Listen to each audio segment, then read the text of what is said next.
باللہ من الشیطان الرجیم بسم اللہ الرحمن الرحیم الحمدللہ رب العالمین وصلی اللہ علی محمد وآلہ الطیبین الطاہرین المعصومین ولعنۃ الدائم علی اعدائہم اجمعین من الآن الی قیام یوم الدین۔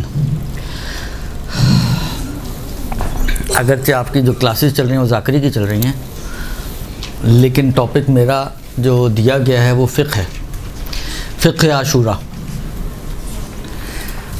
فقہ عاشورہ میں کیا کیا کچھ آ سکتا ہے وہ ایک لسٹ انہوں نے مجھے بھجوائی ہے کہ یہ سوالات ہیں اور ان کے آپ جوابات دے دیں، تو وہ سب ملائیں گی تو بن جائے گی فقہ عاشورہ، درست۔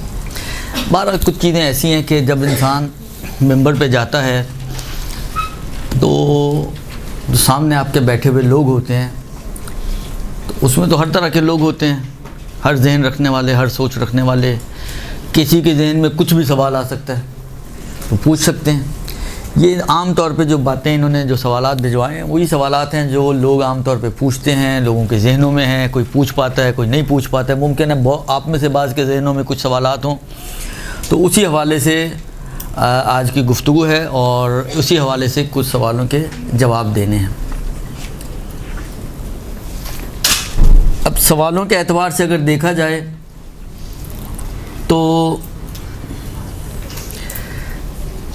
پہلا جو سوال دیا ہوا ہے وہ یہ ہے کہ فاقہ رکھتے ہیں آپ لوگ، درست، کہ انسان عاشور والے دن فاقہ رکھتا ہے۔ اب سوال چلے میں اس طرح سے بناتا ہوں کہ عاشور والے دن روزہ رکھنا کیسا ہے؟ آیا روزہ رکھنا چاہیے؟ یعنی نہیں رکھنا چاہیے کا مطلب یہ کہ رکھیں تو حرام ہے؟ یہ تو آپ کی فقہ ہو گئی کہ جس کے اندر روزہ عاشور کا حرام ہے، لیکن ایک فقہ وہ ہے جو امام صادق علیہ السلام کی فقہ ہے۔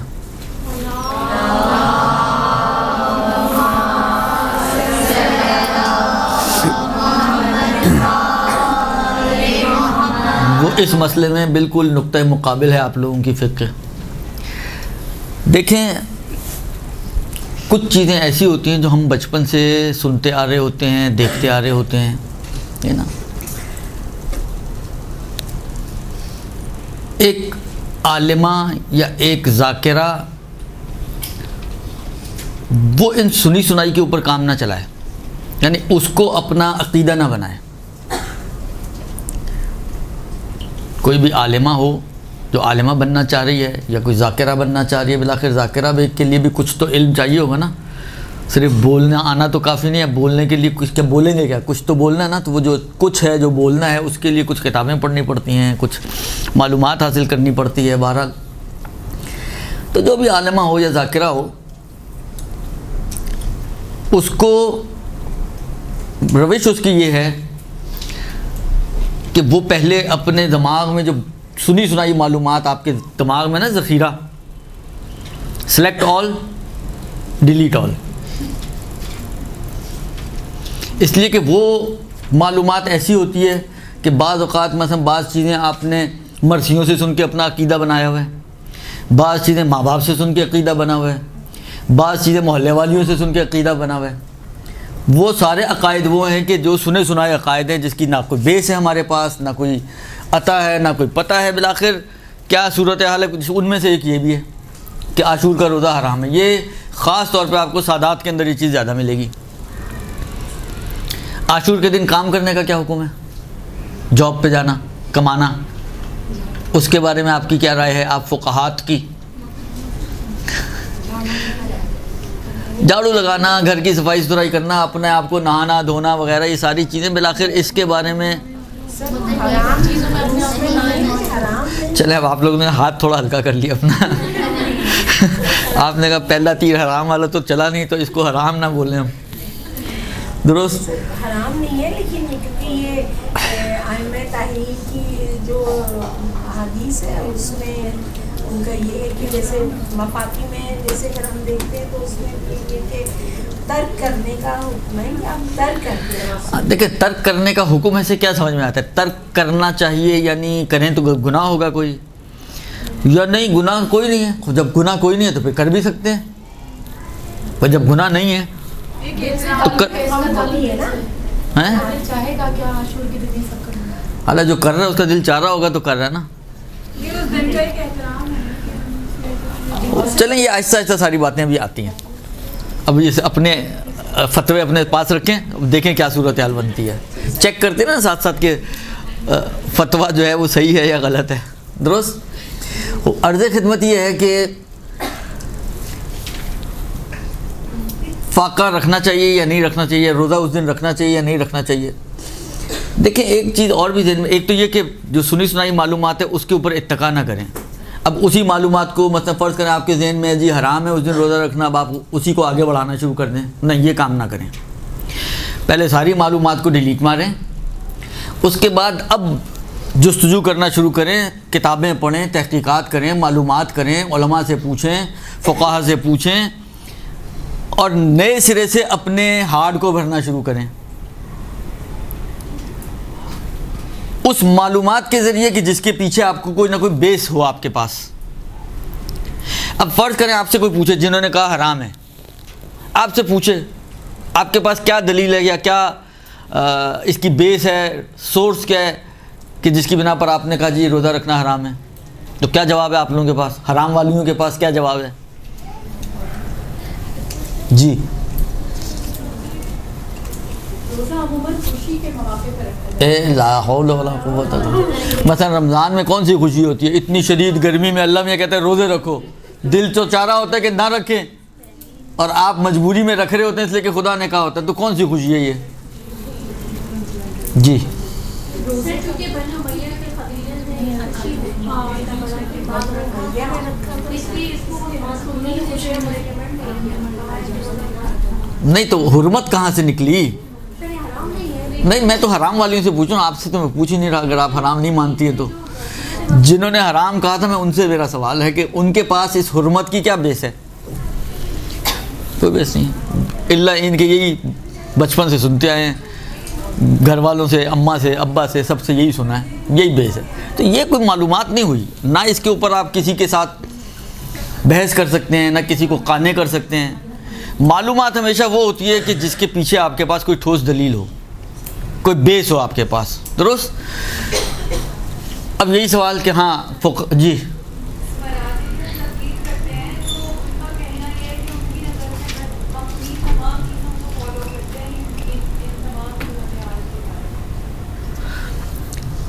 وہ تو صحیح ہے, فتویٰ ظاہری بات ہے. آپ کو مثلا فرض کریں حرام ہے یا حرام نہیں, تو فقیہ ہی بتائے گا نا کہ آیا اس کی نظر میں, مثلا آغا سیستانی سے آپ پوچھیں کہ آیا عاشور کا روزہ حرام ہے یا حرام نہیں ہے, تو آغا سیستانی کی اگر آپ کوئی بھی کتاب اٹھا کے دیکھیں جہاں پہ انہوں نے حرام روزوں کا تذکرہ کیا ہے, تو عیدین کا روزہ حرام ہے, عید فطر اور عید ضحیٰ کا روزہ. اسی طرح بعض اور دن آتے ہیں, ایک آدھ حج وغیرہ سے ریلیٹڈ ہیں, اس میں روزہ حرام ہے. اس کے علاوہ باقی کسی دن روزہ حرام نہیں ہے. باقی جو دن بچتے ہیں یا واجب ہے یا مستحب ہے. واجب آ جائیں گے آپ کے ماہ مبارک رمضان کے, یا کسی دن کی خاص دن کے لیے یا عام دن کے لیے آپ نے کوئی نظر وغیرہ کی ہوئی ہے تو نظر کا روزہ واجب بن جائے گا نظر کی وجہ سے. وَإِلَّا اگر نہ نظر ہو, نہ آپ نے کسی سے پیسے لے کر اس کے روزے رکھنے کی کوئی ٹھیکہ لیا ہو, نہ آپ نے جو ہے رمضان المبارک ہو, عام دنوں میں روزے بھی مستحب ہیں. ان مستحب روزوں میں بعض دنوں کی خاص تاکید آئی ہے کہ جس کی فہرست آپ کو توضیح المسائل میں مل جائے گی. حتیٰ خود محرم کے بھی پہلی کا, تیسری کا اور کا روایتوں میں آیا خاص تذکرہ کہ یہ روزے ریکمینڈڈ روزے ہیں. درست. تو یا اسی طرح اور بعض دوسرے دن. اب ریکمینڈڈ روزے بھی ہٹا دیں آپ, تو باقی جتنے بھی دن بچتے ہیں وہ روزے عام طور پر ان دنوں میں روزہ رکھنا مستحب ہے. عاشور کے روزے کی بعض فقہا نے مثال دی ہے مکروہ روزے کے حوالے سے کہ اس دن روزہ رکھنا مکروہ ہے. مکروہ کا مطلب حرام نہیں ہوتا.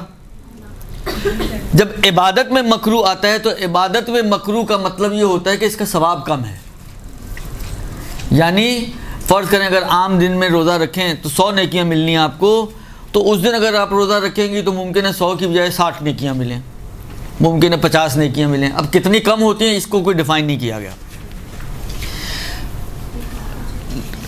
یہ تو فقہی اعتبار سے روزے کا حکم کہ اس دن بھی روزہ حرام نہیں ہے. خدا کا سیستانی نے بھی یہ بات کہی ہے کہ روزہ بہرحال حرام نہیں ہے اس دن کا. لیکن بعض روایتوں کے اندر جو چھٹے امام جعفر صادق علیہ الصلوۃ والسلام سے مروی ہیں,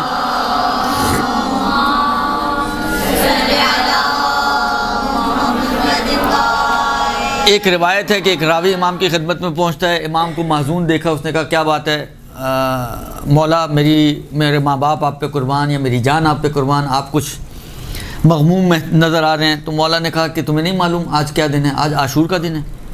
آج وہ دن تھا جس دن حسین ابن علی کو شہید کیا گیا, ان کے اوپر وہ مصیبتیں آئیں کہ جو آپ سنتے وغیرہ ہیں. پھر کچھ آداب بیان کیے. پھر اس نے ایک سوال کیا کہ مولا اس دن روزہ رکھنے کے بارے میں کیا حکم ہے؟ تو امام نے کہا کہ اس دن جس طرح روزے میں ہوتا ہے نا, رات سے ہی آپ نے نیت کی ہوئی تھی کہ یار کل روزہ رکھنا ہے, تو ایسا کام نہ کریں, رات سے قصد نہ رکھیں روزہ رکھنے کا. یعنی یوں سمجھیں کہ بغیر قصد کے روزہ رکھیں, روزہ نہ یعنی بغیر قصد کے پانی اور کھانے کو چھوڑ دیں. بعض میں زوال کا ہے لیکن بعض میں عصر کا آیا, اور ایک دلیل جو آئی ہے اس کے مطابق شاید عصر والی بات زیادہ بہتر ہے کہ عصر کے بعد اپنے روزے کو سادی غذا سے کھول دیں, دودھ سے یا پانی سے. بعض جگہ میں پانی کا تذکر کہ پانی سے اپنے اس فاقے کو کھول دیں, جس کو ہم فاقے سے تعبیر کرتے ہیں. روایت میں فاقے کا لفظ تو نہیں آیا. روایت میں اس نے پوچھا روزہ رکھو, امام نے کہا رات سے قصد نہ کرو, اور عصر کے بعد ایک گھونٹ پانی یا دودھ یا ہلکی پھلکی غذا سے اپنے روزے کو, یعنی جو اپنے روزہ رکھا ہوا ہے روزہ ٹائپ کی چیز جس کو ہم فاقہ بولتے ہیں, اس کو کھول لو. کیونکہ یہ وہ وقت تھا کہ جس وقت میں سید الشہداء کو شہید کیا گیا, ان کی شہادت کا وقت ہے, اور یعنی گویا ان کی پیاس اور بھوک کے ختم ہونے کا ٹائم ہے. لہذا اس ٹائم پر اپنے روزے اور فاقے کو کھول لو. تو بغیر نیت کے تو شرعی اور فقہی روزہ تو نہیں بنے گا نا بغیر نیت کا. لیکن یہ روزہ آپ غم کی قصد کے ساتھ رکھیں, امام کے غم میں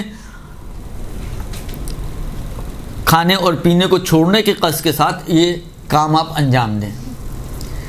بعد میں نے کہا نا بعض روایتوں میں زوال کا وقت آیا کہ زوال کے بعد یہ کام کریں, لیکن اس میں کیونکہ علت آئی ہے یہ زیادہ بہتر محسوس ہو رہا ہے کہ زوال کے وقت تو ابھی امام کی بھوک اور پیاس ختم نہیں ہوئی تھی, وہ تو عصر کے وقت جب شہادت ہوئی ہے تو سلسلہ منقطع ہوا ہے. لہذا وہ زیادہ بہتر محسوس ہوتی ہے کہ عصر کے وقت تک اس کو. اور آغا سیستانی کی بھی ایک استفتاء میں پوچھا گیا کہ فاقہ وغیرہ جو ہے وہ کس ٹائم پہ کھولا جائے. روزے کا پوچھا گیا تو انہوں نے یہ کہا کہ روزہ حرام نہیں ہے, اس دن روزہ نہ رکھیں بلکہ فاقہ رکھیں, اور اس کو عصر کے بعد اس فاقے کو کوئی ایک گھونٹ پانی یا ہلکی پھلکی غذا سے اس کو کھول دیں.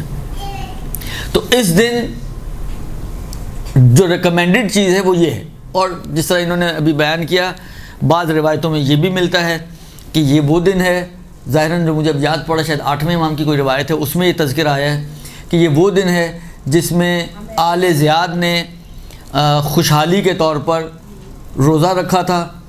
لہذا اس دن آل زیاد نے اور اس کیا کہتے ہیں جو ظالمین تھے امام کے حق میں ظلم کرنے والے بنی امیہ وغیرہ, ان لوگوں نے یہ روزہ رکھا تھا. لہذا آپ لوگ یہ کام نہ کریں کہ اس دن روزہ رکھیں. یعنی ان کا روزہ خوشحالی کا روزہ تھا, جس طرح انہوں نے کہا نا خوشحالی والا روزہ, ان کا روزہ خوشحالی کا روزہ تھا. لہذا یہ امام فرماتے ہیں کہ یہ کام آپ نہ کریں. تو اس دن کے لیے یوں سمجھ لیں کہ جو ریکمینڈڈ چیز ہے وہ یہی ہے کہ فاقہ رکھیں, اور عصر کے بعد. اب دوسرا سوال یہی بنتا ہے کہ فاقہ کس وقت کھولا جائے, تو عصر کے بعد جو ہے اس فاقے کو بعض لوگ جی ظہر پہ ہی کھول لیتے ہیں. دیکھیں میں نے کہا بالآخر ایک امام کی یاد میں ایک آپ نے اظہار کرنا ہے کہ آپ بھی امام کے غم میں شریک ہیں. عصر پہ ظہر پہ کھول لیں گے تو کوئی گناہ نہیں ہے, لیکن جو تھیم ہے اس تھیم کے تحت عصر پہ کھلنا چاہیے. جیسے کہ میں نے کہا نا آغا سیستانی نے بھی یہی کہا ہے, اور روایتوں کے اندر ایک روایت جو میں ابھی عرض کی آپ کی چھٹے امام کی, اس میں بھی یہی آیا کہ عصر کے وقت کھولا جائے اس کو. تو بہتر یہی ہے زیادہ ثواب حاصل کرنا چاہیں, ممکن ہے زیادہ آپ ڈیلے کریں گے تو ثواب بھی زیادہ بن جائے گا آپ کا. یعنی آپ ظہر پہ کھولیں اور آپ عصر پہ کھولیں تو خود ظہر اور عصر میں تقریباً 3-4 گھنٹے کا ڈفرینس ہے. تو وہ 3-4 گھنٹے آپ زیادہ اور امام کی ساتھ دینے والی بن رہے ہیں کہ آپ نے امام کے ساتھ جو ہے وہ مشابہت کے, امام بھی بھوکے پیاسے تھے, ہم بھی ان کے غم میں بھوکے پیاسے رہیں, تو زیادہ ثواب ہو جائے گا آپ کو. تو اصل جو ہے صحیح وقت وہ عصر کے بعد کا وقت ہے۔ اس کے بعد عاشورہ کے روز ملازمت یا کاروبار یا بازار سے چیزیں خریدنے کا مسئلہ، آپ لوگوں کی فقہ کہتی ہے مکروہ ہے، ابھی بعض نے یہ کہا حرمت کی طرف تو نہیں گئی۔ اب آپ دیکھیں ایک بات، یہ بعض علماء نے بھی یہ بات کہی ہے، اور اب روایتوں میں بے عین یہ الفاظ تو نہیں ہیں، لیکن ممکن ہے شاید بعض روایتوں سے آپ یہ نچوڑ نکال سکیں، لیکن کچھ صریح الفاظ ایسے موجود نہیں ہیں، لیکن بعض علماء کے بیانات میں اس قسم کی باتیں ہیں البتہ۔ اور وہ یہ کہ دیکھیں ایک بات ہمیشہ یاد رکھیں، کئی اس میں جو سوالات ہیں ان کا جواب یوں سمجھیں کہ ایک جو میں بات ابھی کرنے جا رہا ہوں اس سے کئی مشکلات آپ کی حل ہو سکتی ہیں۔ کربلا بالخصوص عاشور اور بالعموم یہ 2.25 مہینے جس کو ہم ایام غم مانتے ہیں، یا تو آپ مانے ہی نہیں، کہیں نہیں جی ایام غم یوم غم شہادت کا دن تھا، بس ٹھیک ہے شہادت والا دن ہم منائیں گے، اس کے علاوہ نہ آگے نہ پیچھے، وہ آپ کی مرضی ہے۔ جتنی انسان کو جس سے محبت ہوتی ہے وہ اسی حساب سے سارا سچویشن ہوتی ہے۔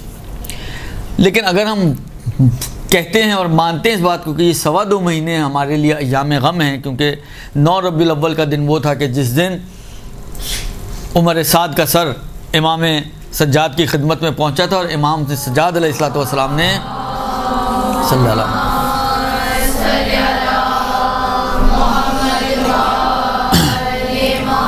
اپنے گھر والوں کو یہ کہا تھا کہ آج تم لوگ سوگ کو بڑھا دو، تو 2.25 مہینے بنتے ہیں۔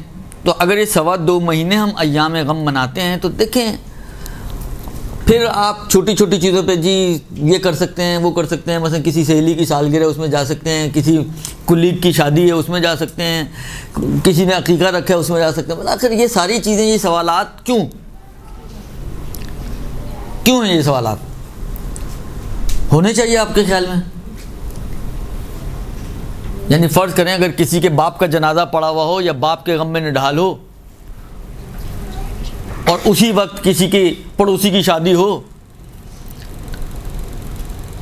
تو وہ پوچھے گا کسی فقیر سے کہ بھائی آغائی سیستانی یہ بتا دیں میں نے جانا ہے اس کی شادی میں جا سکتا ہوں نہیں؟ اصل ذہن میں بھی نہیں باتیں آتی۔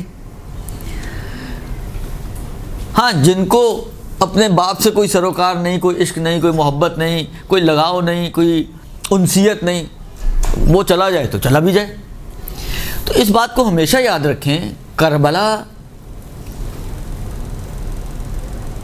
واجبات کی حد تک یا محرمات، بہت ساری چیزیں نہ واجب بنتی ہیں نہ حرام بنتی ہیں، بہت ساری چیزیں ہیں نہ واجب ہیں نہ حرام ہیں، لیکن یہ آپ کے اور امام حسین کے عشق کے اوپر ڈیپینڈ کرتی ہیں کہ آپ کو امام مظلوم سے یا اہل بیت علیہم السلام سے کتنا عشق ہے، کتنی محبت ہے، کتنی انسیت ہے، یہ ساری چیزیں اس کے اوپر ڈیپینڈ کرتی ہیں۔ اگر واقعاً عشق ہے، یعنی انسان واقعاً اگر ان واقعات کے اوپر غور کرے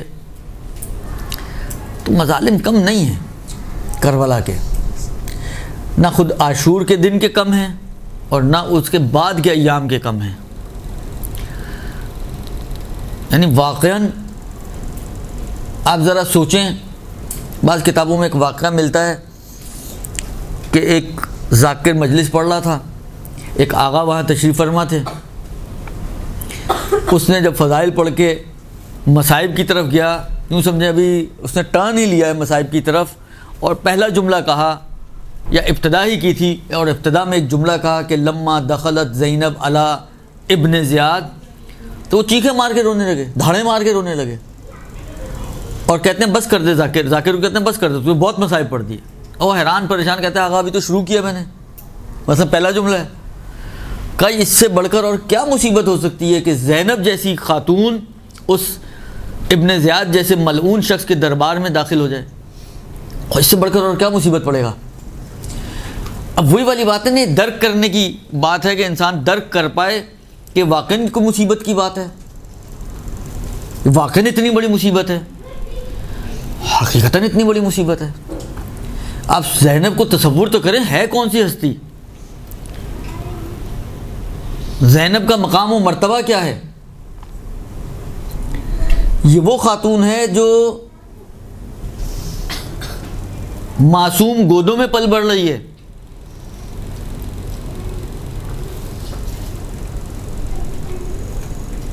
یہ وہ خاتون ہے کہ جس کو آئمہ عالمہ غیر معلمہ کے القاب دے رہے ہیں.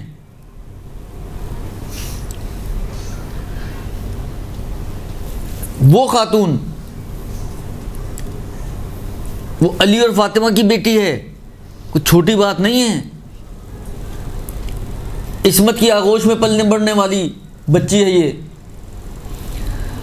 وہ خاتون ایک ایسے شخص کے دربار میں داخل کی جائے کہ جو ظالم, جابر, شرابی, کبابی, پتہ نہیں کیا کیا کچھ, اور وہ بھی بھرے دربار میں. یہ خود ظلم کی انتہا ہے.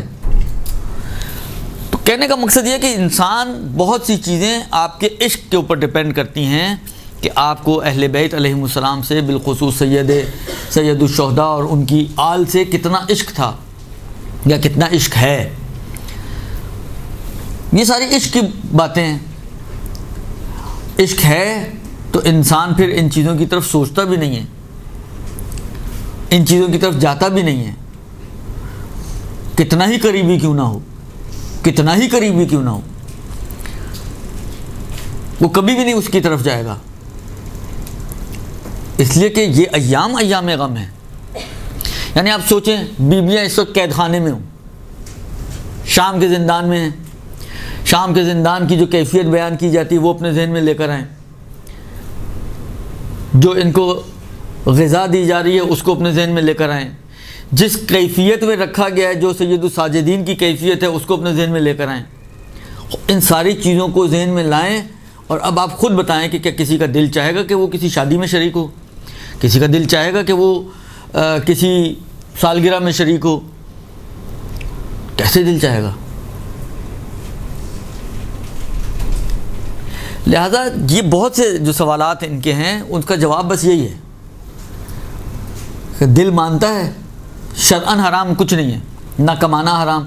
ہاں البتہ ایک استفتاء آغا سیستانی کا میں نے پڑھا, اس میں یہی سوال کیا گیا کہ 9 اور 10 محرم کو کاروبار کرنا, دکانیں کھولنا جائز ہے یا جائز نہیں ہے. انہوں نے کہا کہ اگر آپ کی دکانیں کھولنا, کاروبار میں شریک ہونا, یہ ایک قسم کی اہل بیت کی نسبت بے اعتنائی شمار ہوتا ہو کہ آپ اہل بیت کو اہمیت نہیں دے رہے ہیں, یعنی اہل بیت کی نسبت بے اعتنائی کاؤنٹ ہو, تب اس کام کو ترک کرنا چاہیے. پھر یہ کام نہ کریں, نہیں پھر دکانیں نہ کھولیں. لیکن اگر فرض کریں یہ بے اعتنائی شمار نہیں ہوتا تو اس کا مطلب ہے کہ پھر کھول سکتے ہیں. لیکن وہی والی بات ہے کہ فرض کریں میرے باپ کا اگر انتقال ہو جائے تو میں 3 دن کی چھٹی کر دیتا ہوں, اور امام حسین جیسی ذات کی شہادت کا دن ہو اور میں دکان پہ جا کے بیٹھ گیا ہوں, تو اس کا مطلب یہ کہ مجھے اپنے باپ سے, امام حسین سے زیادہ عشق ہے. میرے باپ کی محبت میرے دل میں میرے امام حسین کی نسبت زیادہ ہے, آل رسول کی نسبت زیادہ ہے. یہ نہیں ہونا چاہیے.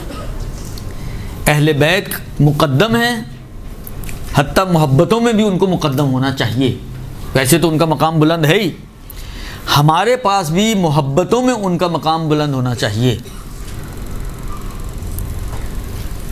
لہذا جس کام کو آپ سمجھتی ہیں کہ یہ اس محبت کے ساتھ سازگار نہیں ہے, منافات رکھتا ہے, ٹکراؤ رکھتا ہے, اس کام کو نہ کریں.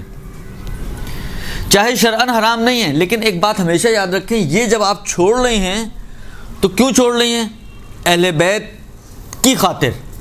یہ آپ کی نیت بڑی آپ کو فائدہ پہنچانے والی چیز ہے. یہ خود آپ کی نیت کہ اہل بیت کی خاطر ان کے غم میں مغموم ہونا, ان کے خوشی میں. وہ روایت میں نا آپ لوگوں نے سنی ہوگی, پتہ نہیں کتنے لوگ تو آپ سن چکی ہیں یا کتنی مجلسیں اب تک سن چکی ہوں گی. یہ 8ویں امام ابن شبیب کو کہتے ہیں, ابن شبیب والی اور طولانی روایت ہے. اس کے آخری فقرات یہ ہیں کہ ہماری محبت کے ساتھ چپکے رہو، یعنی لازم قرار رہو، ہماری خوشی میں خوش اور ہمارے غم میں غم رہو. یہ مومن کی علامت ہے. اس لیے کہ اگر کوئی پتھر سے بھی محبت رکھتا ہے تو پروردگار عالم قیامت کے دن اس کو اس پتھر کے ساتھ محشور کرے گا. تو جب تم ہم سے محبت رکھو گے تو تم ہمارے ساتھ محشور ہوگے. لہذا ان کی محبت بھی ہمارے دلوں میں مقدم ہونی چاہیے. میری خوشی پہ ان کی خوشی مقدم ہونی چاہیے. میری خوشی فرض کریں یہ ہے کہ میں جاؤں، لیکن ان کی خوشی یہ ہے کہ میں نہ جاؤں. اس لیے کہ یہ جو محفلیں ہیں یہ خوشحالی کی محفلیں ہیں، اور ایام غم ہیں. ظاہری بات ہے جب آپ جائیں گی تو کالے کپڑے پہن کے تو نہیں جائیں گی. جو میک اپ کرنے والی خواتین ہوتی ہیں وہ میک اپ بھی کریں گی، لباس بھی اچھا والا پہنیں گی، چمکیلا پہنیں گی، بھڑکیلا پہنیں گی، پتہ نہیں جو کچھ ہوتا ہے بہرحال ہمارے معاشرے میں. تو یہ کیسا غم ہے؟ کون مانے گا کہ یہ غمگین ہے؟ کوئی بھی نہیں مانے گا. اس کو دیکھ کے اس کا شوہر نہیں مانے گا کہ یہ غمگین ہے، تو کوئی دوسرا کیا مانے گا؟ لہٰذا اس بات کو ذہن میں رکھیں کہ یہ معاملات ہیں عشق بے اہل بیت، محبت بے اہل بیت. جتنا آپ کا عشق و محبت زیادہ ہوگا اور اس کو زیادہ کریں، بڑھائیں اپنے محبت کو اہل بیت کی نسبت. محبت اہل بیت جتنی بڑھے گی عمل بھی اتنا بہتر ہوتا ہے، اور بہت سے مسائل بھی آپ کے حل ہو جاتے ہیں خود ہی اسی محبت کے نتیجے میں. لہٰذا پھر یہ سوال پوچھنے کی نوبت نہیں آتی کہ ہم شادی پہ جائیں، ہم عقیقے پہ جائیں، ہم یہاں جائیں، ہم وہاں جائیں، اس لیے کہ آپ کو معلوم ہے کہ یہ ہمارے عشق کے ساتھ سازگار ہی نہیں ہے. ہمارا معشوق جو ہے وہ ذبح کر دیا گیا، اس کے گھر والوں کو قیدی بنا دیا گیا، اس کے بچوں کو قیدی بنا دیا گیا، اس کی اولاد جو ہے وہ زنجیروں میں جکڑی ہوئی ہو، درباروں اور بازاروں میں پھیرایا جا رہا ہو. واقعاً امام سجاد کے وہ جملے جو شام کے بازار کے حوالے سے ملتے ہیں کہ اس طریقے سے ہمیں قیدی بنا کے لایا گیا جیسے روم اور زنج کے غلاموں کو لایا جاتا تھا. یعنی جو اشرف ترین مخلوق ہو کائنات کی، اس کو پست ترین طریقے سے بازار شام میں لایا جا رہا ہے. یہ کم مصیبت ہے، یہ کم مصیبت ہے. لہذا اگر انسان کو اہل بیت کی نسبت عشق ہے، باقی میں نے بتا دیا کہ اگر یہ اہل بیت کی نسبت جو ہے مثلا کام کرنا، کاروبار کرنا، دکانیں وغیرہ کھولنا، یہ اہل بیت کی نسبت عدم مبالات اور بے اعتنائی شمار ہو تو آقا فرماتے ہیں کہ پھر دکانیں وغیرہ نہیں کھولنی چاہیے. ورنہ فی نفس سے ہی کوئی حرمت نہیں ہے، ذاتی طور پہ حرام نہیں ہے. لیکن پھر وہی والی بات ہے، ذاتی طور پہ حرام نہیں ہے لیکن بالآخر اگر دل مانتا تو صحیح ہے، کھول لیں پھر. لیکن دل مانے تو کیسے مانے؟ اصل چیز یہ ہے کہ دل مانے تو کیسے مانے. ماننا چاہیے؟ نہیں ماننا چاہیے. اگر کسی کا دل مان رہا ہے تو اس کو اپنی محبت کو مزید مضبوط کرنے کی ضرورت ہے. جی جی جی. یہ جو دکان والے جو کھانا وانا پکاتے ہیں، پکوان والے جو جاتے ہیں سامان وغیرہ خریدتے ہیں، تو یہ لوگ جو کھول رہے ہوتے ہیں دکان، لیکن آپ سارے تو بالآخر جس کو جتنی محبت جو کھول رہے ہیں وہ کھول رہے ہیں، صحیح ہے، ان کی محبت ہی اتنی ہے. بہت سے لوگ تو اہل سنت سے تعلق رکھتے ہیں، ان کا وہ عقیدہ یا وہ اعتقاد یا وہ لگاؤ تو نہیں ہے جو آپ لوگوں کا ہے. وہ بھی کریں گے تو وہ بھی فائدہ اٹھائیں گے، لیکن نہیں کرتے ہیں تو ٹھیک ہے، ان کی مرضی ہے بھائی. عاشورہ میں کیا ہے؟ دوسری چیز یہ ہے جب فاقہ شکنی ہوتی ہے تو امام کا ہے کہ سادی چیز سے جو ہے، سادی چیز سے ہونا چاہیے. لیکن اگر یہ بریانی اور یہ اس قسم کی وہ رقم کھلائیں جو چل پڑی ہیں اب اور لوگ اس کو کھا بھی رہے ہیں، ظاہر سی بات ہے جب وہ کھلا رہے ہیں تو وہ کھانے والے. دیکھیں آپ نے ایک سوال پوچھا ہے، میں ایک جواب آپ کو دے دیتا ہوں. یہ بالآخر آپ نے پوچھا ہے، بات اچھی ہے، اور اگر اس توسط سے پیغام پہنچ سکے تو اچھی بات ہے. دیکھیں میں آپ کی خدمت میں عرض کروں کہ بعض لوگ جب ان سے یہ آپ اعتراض کرتے ہیں کہ یار آپ مجلس کے اندر، ہماری مجلسوں کا بھی مسئلے، ہمارے مجلس میں نیازیں بعض اوقات تکے بانٹے جا رہے ہیں، بعض اوقات جو ہے قورمے شورمے بوتلیں اور پتہ نہیں کیا کیا چیزیں بانٹی جاتی ہیں. اور امام کے نام پر ہی صحیح، لیکن بالآخر کیا مثلا خوشی کے دن نہیں آتے کہ ہم خوشی کے دن یہ کام کر لیں اور غم کے ایام میں سادی غذائیں استعمال کریں؟ یہ نہیں ہو سکتا کیا؟ بعض روایتیں اگر آپ اٹھا کے دیکھیں، مختار کے قیام تک، بلکہ عمر سعد کے واصل جہنم ہونے تک اہل بیت کے گھرانے میں آپ پڑھتے ہیں نا روایتوں میں، دھواں اٹھتے ہوئے نہیں دیکھا گیا. یعنی کوئی ایسی غذا کہ جس کا نتیجے میں، یعنی یہ کانا علامت ہوتی تھی کہ وہی والی بات ہے کہ کوئی ایسی چیزیں نہیں پکتی تھیں کہ جو دھوئیں کا سبب بنتی ہیں زیادہ. یعنی سادی غذا، ممکن ہے شاید یہ کنایہ اس بات سے بھی ہو کہ ان کے اپنے گھروں میں غذائیں بھی نہ پکتے ہوں. کہنے کا مقصد یہ ہے کہ دیکھیے روایتوں کے اندر ملتے، کسی نے کہا امام سے کہ مولا جو بعض لوگ زیارت کرنے جاتے ہیں امام حسین کی، وہ راستے میں مرغن غذائیں کھاتے ہوئے جاتے ہیں. مولا نے اس کی توبیخ کی، مگر یہ اپنے باپ کے قبر پہ جائیں گے تو اسی طرح کھانا لے کر جائیں گے. مولا اس کی توبیخ کر رہے ہیں. بعض روایتوں میں ملتا ہے کہ کسی نے روسٹ بنا ہوا مرغ جو ہے وہ بھیجا اہل حرم کو مدینہ آنے کے بعد، تو بیوی نے یہ بھجوا دیا کہ ہم غمزدہ لوگ ہیں، ہم ایسی غذائیں نہیں کھاتے. اس کا مطلب کیا ہے؟ اس کا مطلب یہ ہے کہ یہ غذائیں، ایسی غذائیں غم کے ساتھ سازگاری نہیں رکھتی ہیں.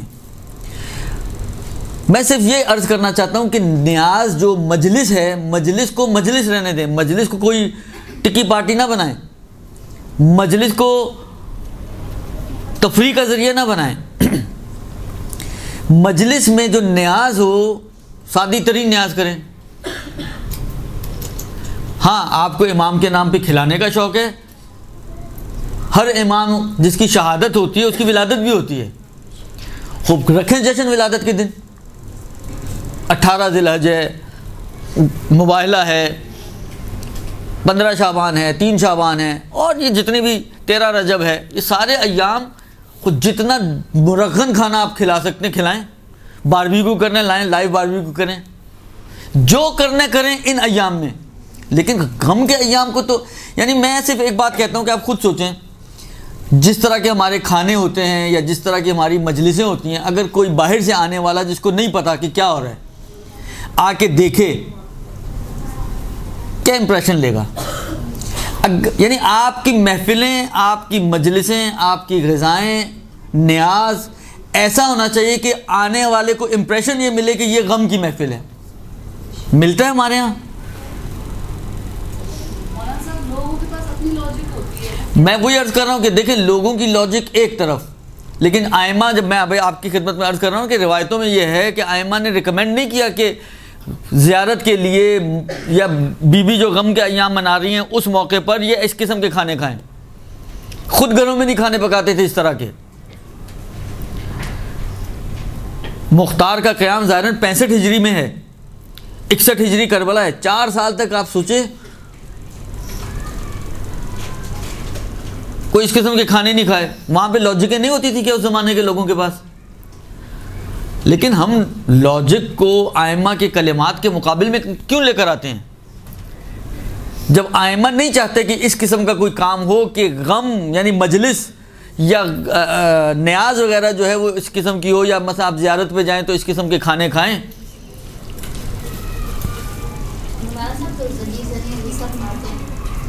اب یہ زنجیر زنی بیچ میں کھانا کھلا رہا ہوں، آپ زنجیر زنی پہ آ گئے ہیں. اس کے بعد تو جوس پینے کی ضرورت پڑتی ہے. وہ دیکھیں وہ ایک الگ باب ہے. میں ابھی اس طرف، میں تو نیاز کی بات کر رہا ہوں کہ بالآخر ایسی نیاز ہونی چاہیے، ایسی دیکھیں علماء کیا کرتے ہیں. آپ لوگ پتہ نہیں کتنا سنے، میں نے تو کئی کلپ سنے بھی ہیں کہ جس میں کہا گیا کہ جی یہ نیاز ایسی نہیں ہونی چاہیے. تو آپ لوگوں کے لیے کام کر رہی ہیں، مجلس آپ نے لوگوں کے لیے رکھی ہے یا بیوی کے لیے رکھی ہے؟ مسئلہ یہ ہے کہ پھر آپ ہم لوگوں کے کام ہی خالص نہیں ہیں، نہ ہماری نیتیں خالص، نہ ہماری مجلسیں خالص، نہ ہماری عزاداری خالص. تو صحیح ہے، پھر جس کو خوش کرنے کے لیے رکھ رہے ہیں تو وہ تو خوش ہو ہی رہے ہیں. بس ٹھیک ہے، خوش کریں لوگوں کو. بریانی ہو رہی ہے، قورمہ تو ہم نہیں کھائیں، رکھیں دل پہ پتھر. بہرحال میں میرے کو جو کہنا تھا وہ میں نے کہہ دیا. اب کیا ہو رہا ہے کیا نہیں ہو رہا مجھے اس وقت اس سے کوئی سروکار نہیں ہے. نیاز سادی ہونی چاہیے. جشن کے ایام میں آپ دل کھول کر پیسہ خرچ کریں مولا کے نام پر. جو بہترین سے بہترین نیاز کر سکتے ہیں وہ کریں. میرا اپنا ذاتی ویو یہ ہے کہ نیاز جو ہے وہ سادی ہونی چاہیے. اب فرض کریں ممکن ہے آپ کہیں کہ دیکھیں بعض چیزیں ایسی ہو جاتی ہیں کہ معاشرے کے ٹرینڈ کے حساب سے اس کی وہ جو شدت ہوتی ہے وہ ختم ہو جاتی ہے. مثلا ممکن ہے حلیم کی شدت ہمارے یہاں اتنی نہ ہو کہ حلیم کو کوئی بہت ہی مرغن غذا مانا جاتا ہو یا بہت ہی کوئی ہائی فائی ٹائپ کی چیز مانی جاتی ہو. وہ شاید ممکن ہے ایک نارمل غذا کے طور پر استعمال ہوتی ہو. یا بعض اس قسم کے اور کھانے ہیں کہ جو ممکن ہے نارمل ٹائپ کے ہوتے ہیں وہ بہت زیادہ ان کی اب شدت اتنی. دیکھیں ہر چیز جب شروع میں آتی ہے، پیزا جب شروع میں آیا تھا وہ ایک چیز تھی. آج ہر دوسری گلی کے کونے پہ ایک پیزے والا کھڑا ہوا ہے. اب لوگ مڑ کے بھی نہیں دیکھتے ہیں. تو یہ چیزیں آہستہ آہستہ ان کی شدتیں کم ہو جاتی ہیں. صحیح اب کم ہو چکی ہے تو ٹھیک ہے، لیکن جن کی ابھی تک کم نہیں ہوئی، میرا خیال ہے باربیکیو کی ابھی شدت ایسی نہیں کہ آپ کہیں کہ یار یہ کم ہو چکی ہے چلو باربیکیو بھی چلے گا. لیکن حلیم ہے، پلاؤ ہے یا اس ٹائپ کی چیزیں وہ بظاہر میرا خیال ہے چل سکتی ہیں. لیکن وہ بھی نہ ہو تو بھی بہتر. سادے سے ایک مسر چاول کھلائیں لوگوں کو نیاز کے نام پر. کیا ہے وہ پیٹ نہیں بھرتے کیا؟ مسر چاول بھرتے ہیں نا، بہت سے لوگ کھاتے ہی ہیں. تو بہرحال میں نے کہا نا کہ دیکھیں میں میرا کام ہے صرف بتانا. میں بتا رہا ہوں اب کیا ہو رہا ہے، کہاں سے روکنا ہے، کیسے روکنا ہے، یہ میرے کو نہیں معلوم. ابھی صرف میں آپ کو جو میری سمجھ میں آتا ہے وہ میں بتا رہا ہوں کہ ظاہری طور پر نیاز جو ہے وہ سادی ہونی چاہیے تاکہ لگے کہ یہ مجلس غم ہے. اور بعض جگہوں پہ میں نے کہا نا کہ یہ ریکمینڈڈ ہے عاشور کے لیے، خاص طور پہ جو آداب بیان کیے جاتے ہیں اس میں آتا ہے کہ کھانا پینا چھوڑ دو. ابھی کہا نا افطار کرو کس چیز سے؟ ٹکے سے، بریانی سے، قورمے سے. امام نے کہا یا پانی سے یا دودھ وغیرہ ٹائپ کی کوئی سادی سی غذا استعمال کرو. اب آپ امام کی لاجک کے سامنے جو ہے آپ عوام کی لاجک لے کر آئیں تو ہم امام کی سنیں یا عوام کی سنیں؟ وہ آپ کی مرضی ہے، جس کی سننا چاہیں سن لیں آپ. خوب، یہ دوسرا سوال. اس کے بعد سوال یہ ہے کہ عاشور کے روز مصافحہ یا سلام کرنے کا مسئلہ. دیکھیں مصافحہ یا سلام کرنا کوئی حرام نہیں ہے، لیکن مفاتی میں بھی آپ نے پڑھا ہوگا، دیا ہوا ہے کہ عاشور کے دن ایک خود روایت میں بھی ہے کہ عاشور کے دن اعظم اللہ اجورنا و اجورکم بمصاب الحسین، وہ پورا جو جملہ ہے اس کے ذریعے یا کم سے کم اتنا جملہ اعظم اللہ اجورنا و اجورکم بمصاب الحسین ایک دوسرے کو تعزیت پیش کریں ان الفاظ کے ذریعے. یعنی اگر کوئی سلام آ کے کر بھی دیتا ہے تو کوئی گناہ نہیں ہے کہ آپ اس کو ٹوکیں ہوئے تم سلام کیوں کر رہے ہو، کیا ہو گیا، کوئی آسمان ٹوٹ گیا، کوئی زمین نیچے آ گئی، کوئی کیا ہوا، کچھ نہیں ہوتا ہے. جواب نہ دینا یہ گناہ ہے، یہ گناہ ہے. اس کا سلام کرنا گناہ نہیں تھا، خلاف آداب تھا. عاشور کے آداب میں یہ نہیں ہے کہ سلام کریں، عاشور کے آداب میں ہے کہ تعزیت پیش کریں. درست. حالانکہ اگر کسی نے سلام کر ہی دیا ہے تو کوئی اس نے کوئی حرام کام تو نہیں کیا، لیکن ہم جواب نہ دے کے حرام کر رہے ہوتے ہیں. لہذا جواب بھی دیں اور ساتھ تعزیت بھی پیش کر دیں. اس نے نہیں پیش کی آپ پیش کر دیں اس کو تعزیت. کوئی قسم تو نہیں ہے کہ آنے والا ہی کرے، آپ اس کو تعزیت پیش کریں وہ آپ کو تعزیت پیش کریں. لہذا اس اعتبار سے کہ سلام نہ کرنا یعنی کرنا کوئی حرام کام نہیں ہے، لیکن جو عاشور کے دن کی ریکمنڈیشنز ہیں اس کے اعتبار سے یہ ہے کہ انسان جو ہے عاشور کے دن کیا کہتے ہیں تعزیت پیش کرے انہی جملوں کے ساتھ کہ جو آپ مفاتی میں دیکھ چکے ہیں. بلکہ میں دیکھوں اگر مجھے روایت مل جائے تو میں آپ کی خدمت میں عرض کروں کہ روایت کے اندر یہ بات آئی ہے. ایک درود بھیجیں جب تک آپ.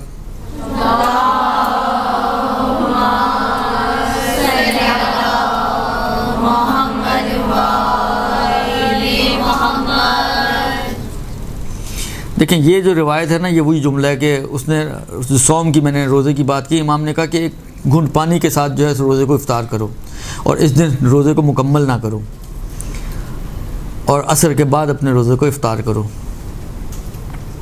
ہاں یہ والی روایت ہے ظاہراً. دیکھیں یہ میں ایک روایت آپ کے سامنے پڑھ رہا ہوں، اس پہ آپ تھوڑا سا غور کریں یہ ابی جعفر یعنی امام باقر علیہ الصلوۃ والسلام کی روایت ہے۔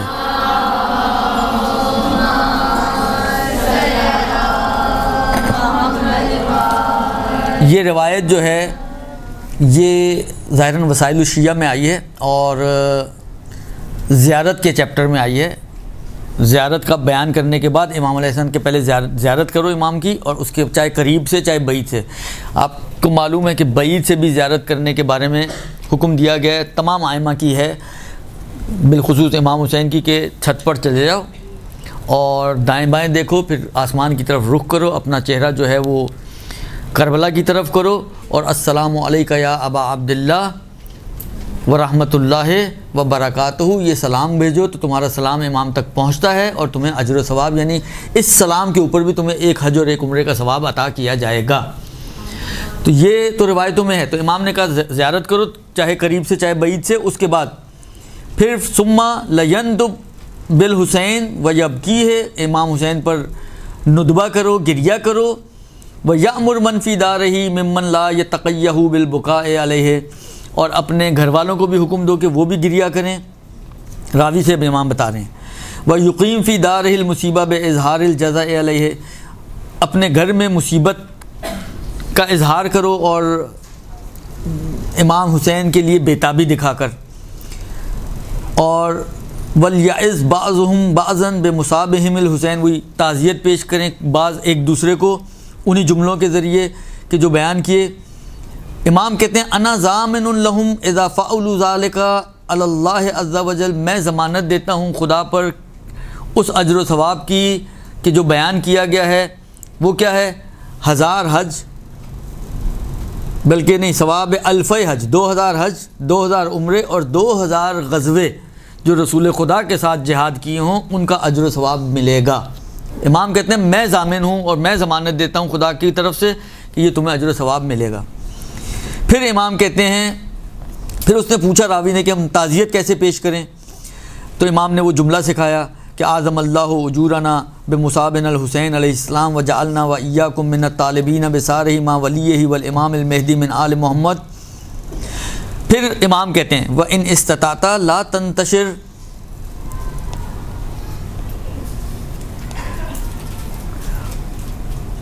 اگر استطاعت رکھو تو لا تنتشر یومک فی حاجت فافعل، اگر تم اس بات کی قدرت ہے تمہارے اندر کہ اس دن کو اپنی حاجتوں میں نہ لگاؤ تو یہ کام کرو، یعنی اس دن اپنی حاجتوں کو ترک کر دو، اپنی ضروریات کو ترک کر دو۔ فإنہ یوم نحس، یہ نحس دن ہے۔ لا تقضی فیہ حاجت المؤمن، اس دن میں حاجت مومن پوری نہیں ہوتی، اور اگر پوری ہو بھی جائے تو اس میں برکت نہیں ہوتی۔ آپ اپنی ضروریات کے پیچھے نکلے ہیں تو یا تو آپ کی ضرورت پوری نہیں ہوگی، اور اگر ہو بھی جائے تو اس میں برکت نہیں ہوگی۔ ولا یری فیہ رشدن، اور اس میں نشو نما نہیں ہوگا، کہتے ہیں پھلتی پھولتی نہیں ہے وہ آپ کی چیز۔ مثلا آپ نے ایک معاملہ بن گیا، آپ نے اس دن پلاٹ لے لیا، آپ نے اس دن کوئی گھر خرید لیا، آپ نے اس دن کوئی دکان خرید لی مثلا، تو یہ اس دن یہ نہ برکت ہوگی اس میں، نہ یہ پھلے پھولے کی چیز۔ پھر امام فرماتے ہیں کہ ولا یدخرن احدکم لمنزلہ فیہ شیئا، اپنے گھر میں کوئی چیز ذخیرہ بھی نہ کرو، بظاہر کھانے پینے کی چیزیں مراد ہے۔ اگر کوئی شخص اس دن کسی چیز کو اپنے گھر میں ذخیرہ کرتا ہے تو خدا اس میں بھی برکت نہیں دیتا کہ جو اس نے ذخیرہ کیا ہے، اور نہ ہی اس کے گھر والوں کے لیے اس میں برکت دیتا ہے۔ فَإِذَا فَعَلُوا ذَلِكَ، اگر کوئی شخص یہ کام انجام دے جو بیان کیا ہے کہ مثلا اپنے حاجت دنیا کو ترک کر دے اور دنیا کی حاجتوں میں نہ لگے، تو امام فرماتے ہیں کتب اللہ لہم ثواب 1000 حجۃ و1000 عمرۃ و1000 غزوۃ، خدا 1000 حج، 1000 عمرے اور 1000 جہاد کا ثواب اس کے نامہ اعمال میں لکھے گا، وہ جہاد کے مع رسول اللہ صلی اللہ علیہ وآلہ وسلم جو رسول خدا کے ساتھ انجام دیے گئے ہوں۔ وَكَانَ لَهُ كَثَوَابِ كُلِّ نَبِيٍّ وَرَسُولٍ وَصِدِّيقٍ وَشَهِيدٍ، ہر نبی، ہر رسول، ہر صدیق، ہر شہید کا اجر و ثواب اس کو دیا جائے گا۔ ماتا او قتلا، چاہے وہ یہ نبی و رسول و صدیق و شہید چاہے مارے گئے ہوں چاہے خود مر گئے ہوں۔ دنیا جب سے خلق ہوئی ہے قیامت تک کے تمام انبیاء و صدیقین و شہداء ان سب کا ثواب اس کے نامہ اعمال میں لکھا جائے گا. یعنی دنیاوی امور میں اپنے آپ کو مشغول نہ کریں. اسی طرح ایک ہمارے پاس اور بھی جو مجھے یاد پڑ رہا ہے روایت ہے، وہ 8ویں امام علی رضا علیہ الصلوۃ والسلام کی روایت ہے.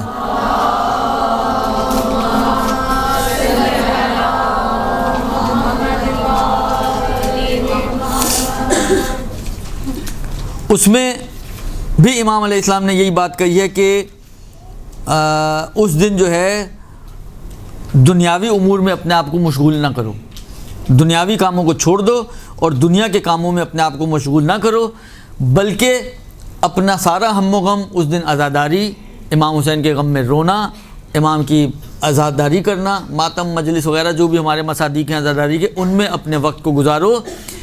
پروردگار عالم دنیا اور آخرت میں تمہیں سرفراز کرے گا اور تمہیں پروردگار عالم نوازے گا.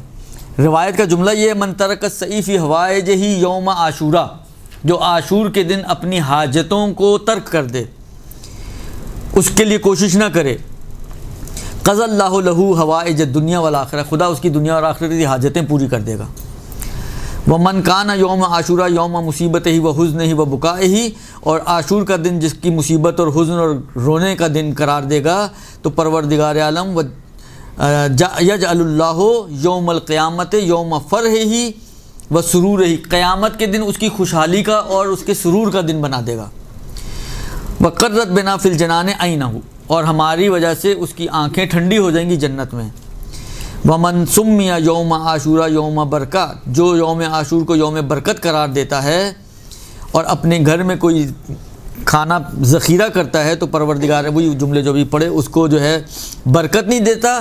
یہ عجیب جملہ ہے، وحشر یوم القیامت مع یزید و عبید اللہ ابن زیاد و عمر ابن سعد لعنہم اللہ الی اسفل درک من النار، خدا ان کے ساتھ اس کو محشور کرے گا.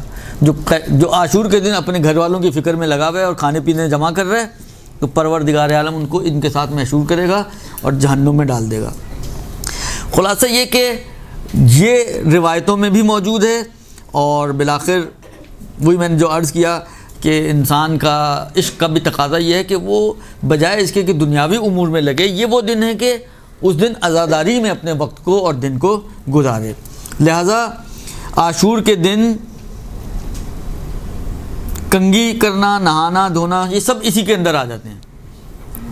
یہ ساری چیزیں اسی کے اندر آ جاتی ہیں کہ آپ اپنے آپ کو بنانے سنوارنے کی بجائے اپنے وقت کو عزاداری میں لگائیں، اپنے وقت کو امام حسین پہ گریہ کرنے میں لگائیں، اپنے وقت کو اہل بیت حرم کی اسارت اور ان کے وہ جو واقعات ہیں اس کے اندر صرف کریں، بجائے اس کے کہ آپ اس ٹائم کو اپنے بنانے اور سنوارنے میں خرچ کریں. لیکن وہی والی بات ہے، یہ چیزیں حرام نہیں ہیں. شرعی طور پر کنگھی کرنا کوئی حرام نہیں ہے، شرعی طور پر کوئی خوشبو لگانا حرام نہیں ہے، لیکن یہ اس دن کے غمناک ہونے کے ساتھ سازگار نہیں ہیں چیزیں. کسی کے باپ کا جنازہ پڑا ہوا، کیا وہ جاتا ہے میں جاؤ پہلے پرفیوم لگا کے آتا ہوں پھر جنازے پہ آ کے بیٹھوں گا؟ سر میرے والد کا عاشور کی صبح کے وقت انتقال ہوا تھا، فجر کے وقت، تو ہمارے گھر سے اس دن مردانہ جلوس بھی نکلتا ہے جب نشتقال کی مجلس میں لگتی ہے. تو ہم میں سے کسی نے بھی اس بات کو توجہ ہی نہیں کیا کہ ان کا جنازہ وہاں رکھا ہوا. ہونا بھی یہی چاہیے نا کہ بالآخر وہی والی بات ہے، صحیح ہے وہ والد ہیں، لیکن بالآخر یہ وہ ہستیاں ہیں کہ جن کی وجہ سے کائنات چل رہی ہے، جو کائنات کی بقا کی ضامن ہیں، جو حجت الہی ہیں، جن کی اطاعت ہم پر فرض قرار دی گئی ہے، جو خلفائے حقیقی رسول خدا ہیں، جانشین رسول خدا ہیں. لہذا ان کو ہمیں ہر حال میں یہ ہمارے یہاں ایک بہرحال ایک اچھی چیز ہے کہ اگر کسی کا محرم وغیرہ میں انتقال، اب لوگ یہاں پہ بھی سوال کرتے ہیں، وہی والی بات ہے، یہ سوال نہیں ہے، خود آپ اپنے اندر جھانکیں تو آپ کو جواب مل جائے گا کہ آیا مثلا اپنے مرحومین کا چیلم کرنا چاہیے یا نہیں کرنا چاہیے، یا اپنے مرحومین کا سویم کرنا چاہیے یا نہیں کرنا چاہیے. اپنے اندر جھانکیں خود ہی جواب مل جائے گا. اپنے نفس کی طرف اس قسم کے جتنے بھی سوالات ہیں اس کے لیے ہائیلی ریکمینڈیشن یہی ہے کہ آپ اپنے نفس کی طرف رجوع کریں، آپ اپنے آپ سے سوال کریں کہ یہ ہمیں کرنا چاہیے، بجائے اس کے کہ فقیہ سے پوچھیں. لیکن میں نے کہا نا اس باب میں حرمت شاید ہی کسی چیز پر ہو. کہ حرام ہو، شاید ہی کوئی چیز ہو. باقی اب جب حرام نہیں ہے تو کر تو سکتے ہیں، اب کرنا چاہیے یا نہیں کرنا چاہیے اس کے لیے آپ اپنی طرف رجوع کریں، اپنے وجدان سے سوال کریں، اپنے نفس سے سوال کریں، اپنے آپ سے پوچھیں. لیکن پوچھنے سے پہلے اس بات کو ذہن میں رکھیں کہ آپ ایک عاشق حسین ہیں، اور عاشق حسین اپنے آپ سے ایک سوال کر رہے ہیں کہ ان ایام میں مثلا مجھے کیا کرنا چاہیے، کنگھی کرنی چاہیے عاشور کے دن یا نہیں کرنی چاہیے. دل مانتا تو کر لیں، نہیں مانتا تو چھوڑ دیں. مطلب یہ ذہن میں رکھیں کہ یہ جو چھوڑنا ہے آپ کا، جو اختیار تو ہے نا آپ کو، کریں کریں، نہ کریں نہ کریں، لیکن یہ جو نہ کرنے کو آپ چوز کریں اور کرتی ہیں تو یہ اس غم کی وجہ سے اور اس حزن کی وجہ سے اور اس محبت کی وجہ سے جو آپ کو اہل بیت کی نسبت ہے، یہ آپ اس کو ہلکا مت سمجھیے گا. یعنی جو بھی آپ اہل بیت کی محبت میں کوئی کام کرتے ہیں. مجھے ایک روایت یاد آ رہی ہے، ہے تو کافی طولانی، میں اس کا صرف ایک آخری حساب کی خدمت میں عرض کروں. ایک روایت ہے، ایک کتاب آپ لوگوں کے اردو میں موجود ہے، ترجمہ ہوئی ہے مناقب اہل بیت کے نام سے. یہ ایک عربی کتاب ہے القطرہ کے نام سے. القطرہ کا اردو ترجمہ ہوا ہے، 4 والیومز میں ہے مناقب اہل بیت، جس میں اہل بیت علیہ السلام کی فضیلتیں بیان کی گئی ہیں، اور اچھی کتاب ہے. اس میں جناب زہرا کے شاید ٹاپک میں 5ویں امام کی ایک روایت ہے، جو راوی جابر ہیں. جابر نے امام سے سوال کیا کہ اپنی جدہ کی کوئی ایسی فضیلت بیان کریں کہ جس کو اگر ہم پڑھیں یا کسی کو سنائیں تو وہ خوشحال ہو جائے. تو اس میں ایک لمبی چوڑی ایک روایت ہے. اس کے آخر کا جملہ یہ ہے کہ جب جناب زہرا میدان محشر میں پہنچیں گی، اس کی کیا خصوصیت تھی، وہ سارا بیان کرنے کے بعد پھر جنت میں خدا کہے گا جنت میں چلے جاؤ. وہ جنت میں جاتے جاتے مڑ کے دیکھیں گی، پھر اپنے شیعوں کو لے کے جا رہی ہوں گی تو شیعہ مڑ کے دیکھیں گے. اس موقع پر ایک جملہ ملتا ہے کہ جب شیعہ مڑ کے پیچھے دیکھ رہے ہوں گے تو خدا ان شیعوں سے سوال کرے گا کہ تم کو جب جنت میں جانے کی اجازت مل گئی ہے جناب زہرا کے ساتھ تو تم مڑ کے کیوں، اب کس چیز کا انتظار ہے تم لوگوں کو؟ تو وہ ایک جواب دیں گے.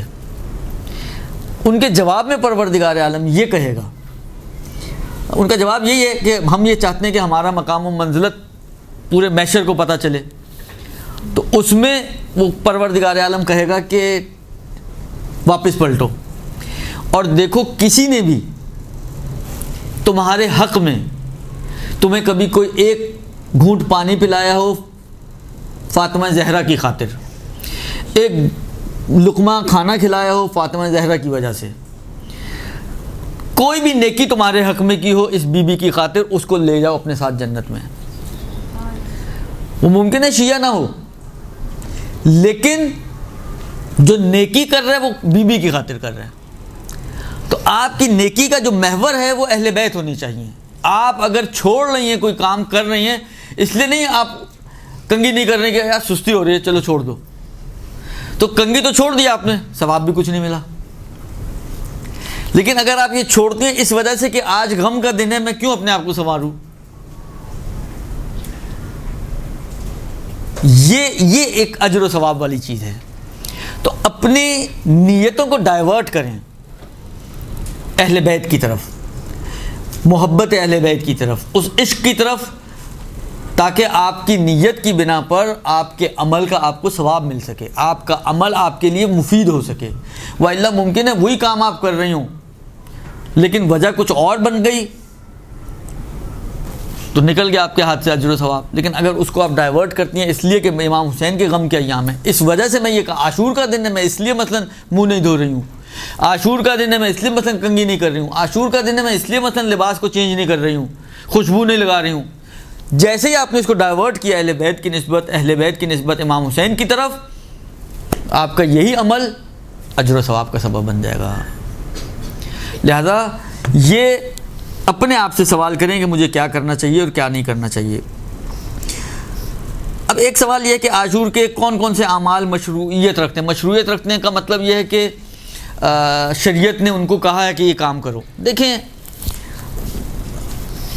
یا تو ہم پہلے ایک لسٹ لے کر بیٹھیں اعمال کی، درست، اور پھر ایک ایک کو چیک کریں. میں ایک قانون آپ کو بتا دیتا ہوں، لسٹ لینے کی ضرورت نہیں ہے، پریشان ہونے کی ضرورت نہیں ہے. اس قانون کے تحت آپ عمل کر لیں، انشاءاللہ العزیز بعض روایتوں کے اعتبار سے آپ کو آپ کا اجر و ثواب مل جائے گا۔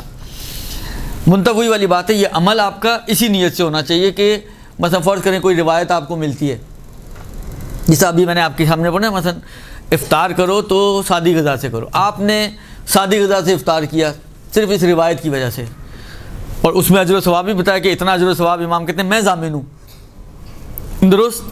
حالانکہ آپ نے ان آداب کا خیال رکھا اس روایت کی وجہ سے، اس اجر و ثواب کو حاصل کرنے کے لیے یا اہل بیت کی محبت میں، تو یہ خود بخود آٹومیٹکلی آپ کو ثواب مل جائے گا۔ روایت کا جملہ یہ ہے کہ چاہے یہ غلط روایت بھی ہو تب بھی آپ کو ثواب مل جائے گا اگر آپ نے اس ثواب کی خاطر یہ کام انجام دیا ہے۔ روایت کا جملہ یہ ہے، لہذا اسی وجہ سے فقہا کہتے ہیں کہ جو بھی عمل، مثلا مفاتیح کھولیں، جو اعمال لکھے ہوئے آپ جو کرنا چاہیں آپ رجا کی نیت سے کر لیں۔ رجا کا مطلب یہی ہے کہ اگر یہ ائمہ نے کہا ہوگا، دیکھیں دو چیزیں ہوتی ہیں، ایک دفعہ تو واقعی ائمہ نے کہا ہے تب تو ثواب ملے گا ہی ملے گا، لیکن ائمہ نے نہیں بھی کہا ہوگا تب بھی ثواب ملے گا۔ تب کیوں ملے گا؟ آپ کے جذبے کے اوپر، یعنی آپ ایک اطاعت کا جذبہ شو کر رہی ہیں نا۔ بھائی ایک لمبی سی نماز لکھی ہوئی ہے، عاشور کی رات کے اعمال میں دیکھیں اور دن میں بھی دیکھیں، نمازیں دی ہوئی ہیں نا۔ اب 100 رکعت نماز ہے، 100 رکعت نماز پڑھنا 6 دن کے لگ بھگ کی نماز بن جاتی ہے، ایک دن کی پڑھنا مشکل ہوتی ہے، وہ 6 دن کی نماز آپ نے ایک وقت میں پڑھنی ہے۔ اب آپ کھڑی تو ہو گئی، اب آپ کے ذہن میں آیا یار پتہ نہیں ثواب ملنا ہے نہیں ملنا، روایت صحیح ہے صحیح نہیں ہے، آپ پڑھتی رہیں اسی اجر و ثواب کی خاطر جو اس روایت میں بیان ہوا ہے، تو چاہے یہ جھوٹی روایت بھی ہوگی تب بھی آپ کو ثواب مل جائے گا، اس لیے کہ آپ نے ایک جذبہ تو شو کیا نا اپنا، آپ نے اپنی آمادگی کا اظہار کیا کہ خدایا میں اس عمل کو اس ثواب کی خاطر تیرے رسول کی وجہ سے یا ائمہ کی وجہ سے جو انہوں نے فرمایا میں کر رہی ہوں، تو آپ کا اس جذبے کو شو کرنا بتا رہا ہے کہ آپ کے اندر اہل بیت کی اطاعت کا ایک جذبہ موجود ہے، اسی جذبے پہ آپ کو ثواب مل جائے گا۔ لہذا رجا کی نیت سے کوئی بھی عمل آپ جو دیا ہوا ہے مفاتیح میں، یا آپ کو کوئی اور کتابچے بٹتے ہیں، بعض اوقات پمفلٹ بٹتے ہیں، اس میں اعمال عاشورہ دیے ہوئے ہوتے ہیں، آپ وہ اعمال کریں، رجا کی نیت سے کریں، سارے کے سارے اعمال جو وہاں پر بیان ہوئے ہیں آپ رجا کی نیت سے کریں، آپ کو انشاءاللہ العزیز پروردگار عالم ان اعمال پر اجر و ثواب عطا کرے گا، درست؟ لہذا اب اس چکر میں نہ پڑیں کہ کس کو شریعت نے اجازت دی اور کس کو، ہاں یہ تو ان اعمال کا ہے جو مثلا مفاتیح میں ہے یا بعض کتابچوں میں آپ کو ملتے ہیں۔ اچھا بعض مراسم عزاداری ہیں، اب اس میں تو اعمال کا پوچھا لیکن میں ایک بات آئی ہے اس کو بھی عرض کرتا ہوں، بعض مراسم عزاداری ہیں جیسا انہوں نے بھی کہا، بعض مراسم کی طرف انہوں نے اشارہ کیا۔ بات دیکھیں میں آپ کو بتاؤں، جتنے بھی مراسم عزاداری ہیں ممکن ہے آپ روایتیں ڈھونڈنے جائیں، علم نکالو کوئی روایت نہیں ملے گی جس میں علم کا کوئی تذکرہ مل جائے آپ کو کہ علم نکالنا مستحب ہے یا جائز ہے یا جائز نہیں ہے۔ مثلا ابھی تو حرام و حلال کی بات ہو رہی ہے، ابھی تو استحباب کی تو بات کا مرحلہ ہے، ابھی تو کہانیاں حرام و حلال کے اوپر چلتی ہیں۔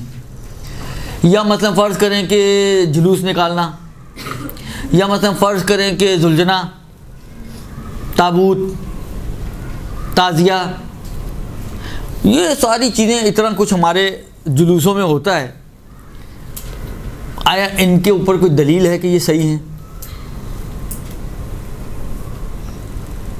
یا مجلس جو برپا کرتے ہیں، خود مجلس، جلوس، ماتم، رونا، پیٹنا اپنے آپ کو، آئے ساری وہ چیزیں ایسی کوئی چیزیں ہیں کہ جن کے اوپر دلیلیں موجود ہیں ہمارے پاس کہ ہم یہ سارے کام کرتے ہیں؟ دیکھیں کچھ چیزیں تو واقعاً ایسی ہیں کہ جن کے اوپر واقعاً دلیل ہے، مثلا بعض صحیح روایتوں میں یہ آیا ہے کہ کل جزاء مکروہ الا الجزاء علی الحسین فانہ ماجور، کہ ہر نالہ و فریاد جو ہے وہ مکروہ ہے کسی کے اوپر سوائے حسین کے اوپر نالہ و فریاد کرنا کہ اس کے اوپر اجر دیا جائے گا۔ لباس سے آپ پہننا، ایک منٹ ایک تو یہ روایت، تو اس سے مثلا گریہ کے بارے میں تو ایک بڑی تعداد ہے روایتوں کی جو گریہ کرنے کے اوپر اور عزاداری کرنے کے اوپر، یعنی آنسو بہانے کے اوپر اور آنسو یعنی رونے جیسی شکل بنانے کے اوپر اجر و ثواب کی بات کرتی ہے۔ تو یہ جو اس قسم کے اعمال ہیں، رونا، پیٹنا، اونچی آواز میں رونا، یہ سارے وہ اعمال ہیں کہ جن کے اوپر روایتیں موجود ہیں، دلیلیں موجود ہیں، تو ان میں تو کوئی مشکل نہیں ہے، یہ تو ثواب بھی ملے گا اور یہ آپ کی عزاداری کے مصادیق میں ہیں۔ اصل مسئلہ آتا ہے کہ علم، تابوت، زلجنا، یہ ساری چیزیں کہ جن کا کہیں روایتوں میں تذکرہ موجود نہیں ہے، روایتوں میں کوئی تذکرہ موجود نہیں ہے کہ آیا علم نکالے جائیں، زلجنا بنایا جائے، تابوت اٹھائے جائیں، تعزیے بنائے جائیں، وہ اس قسم کی چیزوں کا کوئی روایتوں میں تذکرہ موجود نہیں ہے۔ اب یہ کیسے جائز بنتے ہیں؟ تو اس قسم کی رسموں کے لیے جن کے اوپر ڈائریکٹ ہمارے پاس کوئی جواز کے اوپر دلیل نہ ہو، ڈائریکٹ دلیل نہ ہو، تو اس قسم کی جتنی بھی رسمیں ہیں اس کے لیے دو قانون ہیں۔ ان دو چیزوں کا خیال رکھیں،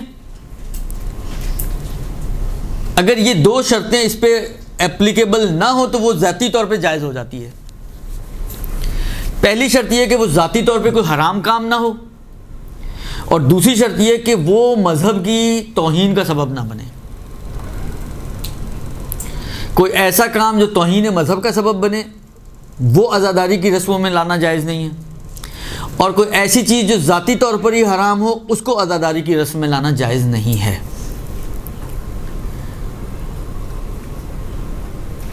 مثلا اب ایک مثال مجھے یاد آ رہی ہے، میں ڈرتے ڈرتے چلیں یہ دے دیتا ہوں مثال، اب کیونکہ نہیں ہو رہا، شاید ایک زمانے میں یہ شروع ہوئی تھی کہانی کہ بعض علاقوں میں عاشور کے دن بعض حیوانات کو ذبح، مثلا بکروں کو ذبح کیا جاتا تھا قبلے وغیرہ کی طرف دیکھے بغیر، شرط کا خیال رکھے بغیر، اور پھر وہی گوشت تقسیم بھی کیا جاتا تھا، کھایا بھی جاتا تھا، خون جو ہے وہ گردنوں وردوں پہ پتہ نہیں عورتوں کی لگایا جاتا تھا، اس قسم کی چیزیں جو بے اولاد خواتین ہوتی تھیں۔ اب یہ چیزیں فرض کریں اگر عورتوں کی گردنوں پہ وہیں پر ہی خون لگایا جا رہا ہے جہاں پہ نامحرم موجود ہو تو حرام ہے نا، ان کے لیے کھولنا حرام اور لگانے والے کے لیے ٹچ کرنا حرام۔ یا ایسا گوشت کھانا کہ جو ذبح شرعی نہ ہو، قبلے کا خیال نہ رکھا وہ اس کو گوشت کو کھانا، اب یہ اگر عزاداری میں آ جائے تو یہ صحیح نہیں ہے، ان کو تو نکالنا ہی پڑے گا، اور الحمدللہ شاید نکل چکی ہیں یہ چیزیں۔ لیکن ایک چیز جو ذاتی طور پہ حرام نہیں ہے، مثلا علم، مگر کئی ممانعت آئی ہے کہ علم اٹھانا یا علم بنانا حرام ہے،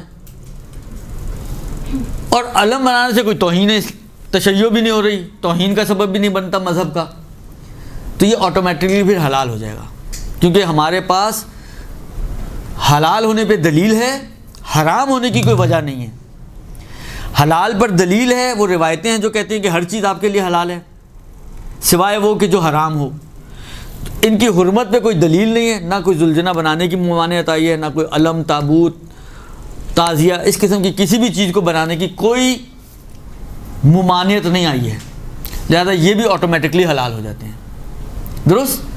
بس اس اعتبار سے یہ تقریباً جو مراسم ہماری عزاداری میں ہیں وہ جائز ہیں، اور ان کو انجام دینے میں کوئی حرج نہیں ہے۔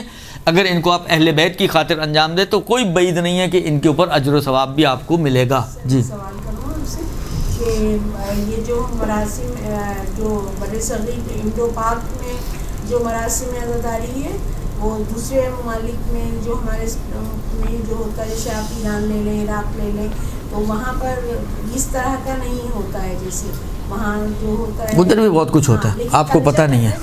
یہ کلچر کا بھی حصہ ہے، کلچر وہاں پہ بھی ہیں اس قسم کے کلچر، وہی کلچر۔ جی ہاں جی ہاں، ایسا نہیں کہ صرف آپ کے انڈو پاک میں کلچر ہے، وہاں پر بھی مہندی اٹھتی ہے، آپ کو پتہ ہے، وہاں پر بھی زلجنے بعض علاقوں میں بنائے جاتے ہیں، وہاں پر بھی تابوت اور علم وغیرہ، یہ ہر سال جو ہے امام کاظم کی شہادت پہ تابوت نہیں اٹھتا مگر امام کاظم کا، وہاں پہ بھی یہ ساری چیزیں موجود ہیں۔ جیسے یہاں علموں کی ایک اور شکلیں الگ الگ ہو سکتی ہیں، یہ ہو سکتا ہے کہ ان کے سٹائل الگ ہو، آپ کا سٹائل الگ ہو، مگر علم نام کی چیز وہاں پہ بھی موجود ہیں۔ آپ دیکھیں ہر جو جلوس ان کے دستے ہوتے ہیں وہ دستے سے آگے ایک پرچم لے کر لہرا رہے ہوتے ہیں، وہ ان کا علم ہی ہے، وہاں پر بھی یہ چیزیں موجود ہیں۔ آپ خدا سب کو انشاءاللہ عاشور دکھائے کربلا کا، آپ دیکھیں گے وہاں پر زلجنے، علم، کمازنی، زنجیر، سب کچھ وہاں پہ ہو رہا ہے، مہندی وہاں پر نکلتی ہے۔ ایک 6 محرم کو 7 محرم کو ایک کلپ چل رہا تھا حضرت، یعنی بچوں کے عالمی دن کے حوالے سے کچھ اس قسم کی چیز تھی جو ایران میں بھی بنایا گیا تھا، وہ ایک بڑی تعداد لوگوں کی وہ ہر جگہ پہ موجود ہے وہ۔ تو اس قسم کے ٹرینڈ، بس میں نے کہا نا 2 شرطوں کا خیال رکھنا ہے، ذاتی طور پہ وہ چیز حرام نہ ہو اور توہین مذہب کا سبب نہ بنے، تو وہ چیز جائز ہو جاتی ہے خود بخود۔ ایک سوال یہ ہے کہ زیارت میں 100 دفعہ زیارت عاشورہ میں، اس پہلا سوال یہ کہ زیارت عاشورہ کی نماز کب پڑھی جائے، پہلے یا بعد میں؟ دیکھیں بعض روایتوں میں ایک جملہ ہے وہ تفصیل دیتی ہیں کہ اگر آپ زیارت دور سے کر رہے ہوں تو پہلے نماز پڑھیں۔ ایک روایت ہے جس میں امام سے پوچھا اس نے کہ میں تو نہیں پہنچ سکتا، امام نے کہا چھت پہ چڑھو، چھت پہ جاؤ، پہلے نماز پڑھو اور اس کے بعد زیارت کرو، اور قریب سے کرو، جب سامنے جا کے کرو تو نماز بعد میں پڑھو۔ یہ بعض روایتوں میں موجود ہے کہ نماز کو اس طریقے سے آپ تقسیم کریں کہ اگر بعید کی زیارت ہے تو پہلے نماز پھر زیارت، اور اگر قریب کی زیارت ہے تو پہلے زیارت پھر نماز۔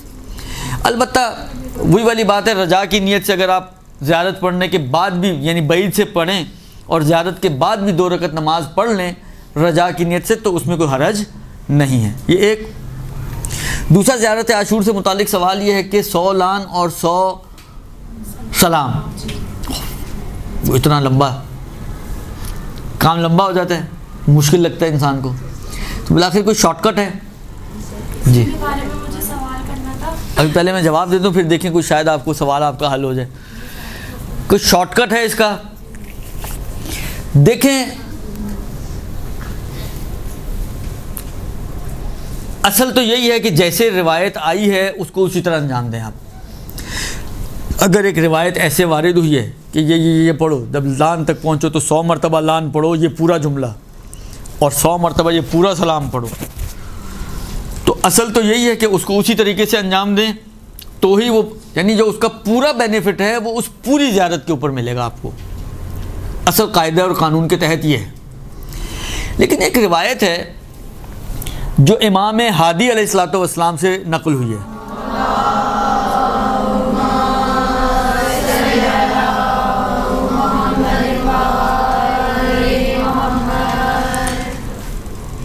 ایک آغا ہیں، آغا سید علی موحد ابتہی، انہوں نے ایک کتاب لکھی شفاء الصدور، اس کے حاشیے میں اس کے فٹ نوٹ پر انہوں نے ایک روایت نقل کی ہے۔ یہ شفاء الصدور فی شرح زیارت العاشور، یعنی زیارت عاشورہ کی شرح میں لکھی ہے یہ کتاب، اور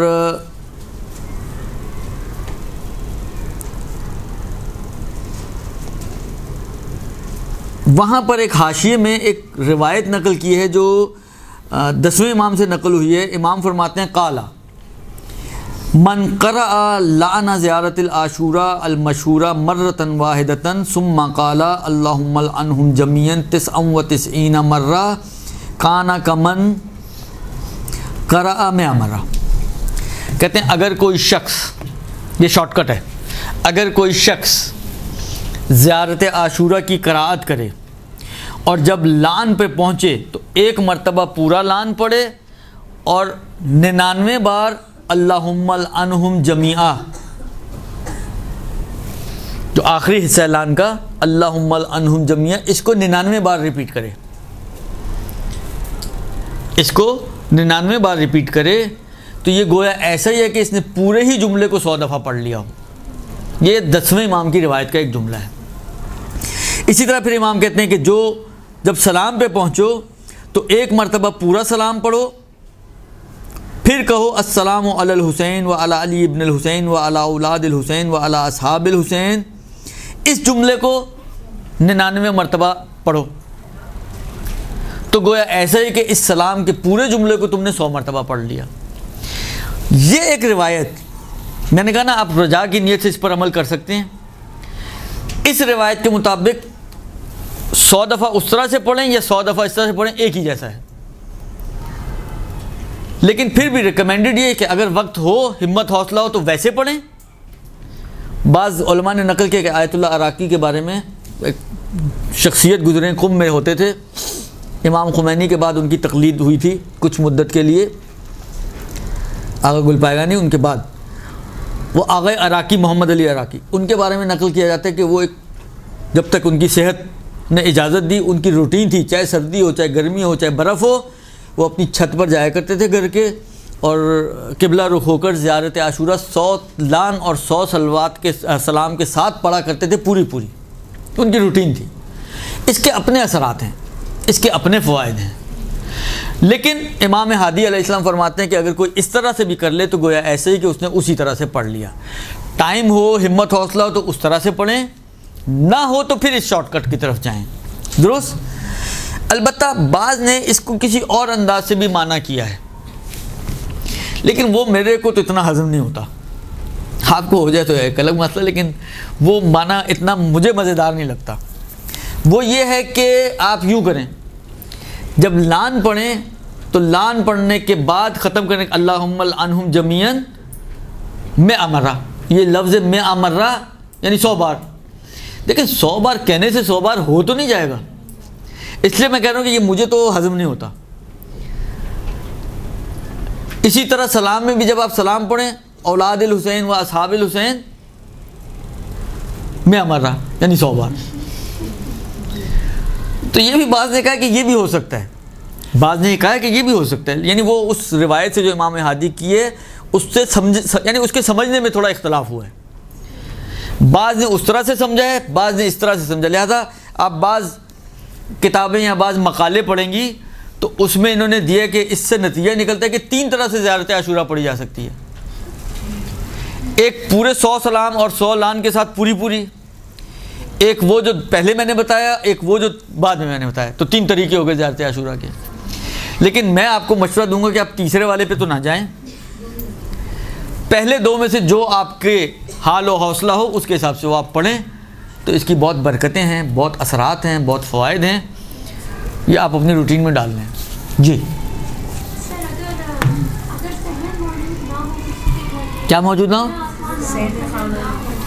گھر کی چھت پہ چلی جائیں, حالانکہ گیلری پہ چلی جائیں, ایک دیوار توڑ لیں, یہی ہو سکتا ہے. اور کیا کہوں میں, بے پردگی کیوں ہو رہی ہو؟ آپ چادر لے کے جائیں. کس نے کہا بغیر چادر کے جائیں؟ کھڑا رہے. آپ گیلری میں, وہ کھڑکی میں کھڑا ہے, آپ گیلری میں کھڑی ہو جائیں. آخر سڑک پہ بھی تو نکلتے ہیں نا ہم لوگ, نکلتے ہیں نہیں نکلتے ہیں.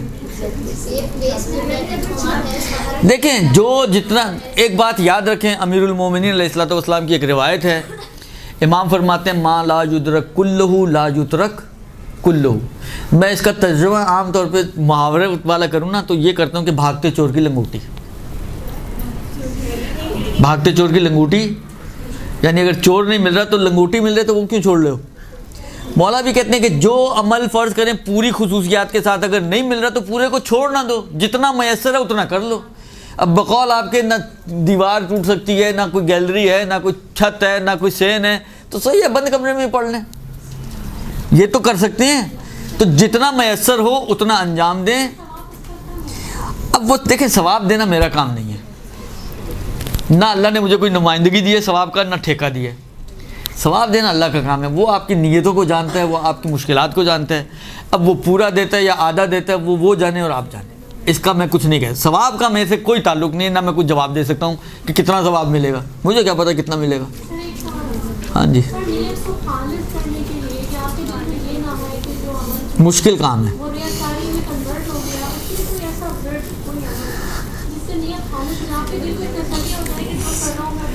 علامہ طباطبائی کا نام سنا ہے؟ بعض نے ان کی طرف سے نقل کیا ہے, بعض نے سید بحر العلوم کا نقل کیا ہے.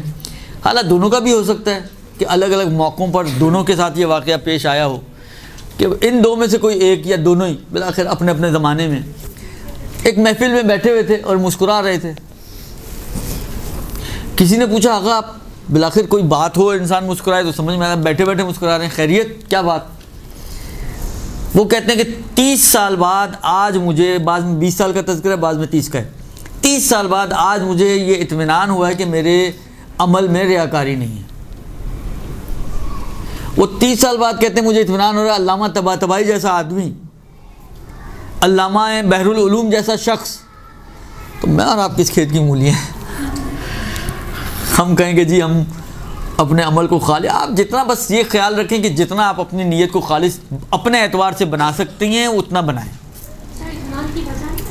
نہیں وجہ نہیں بتائیں.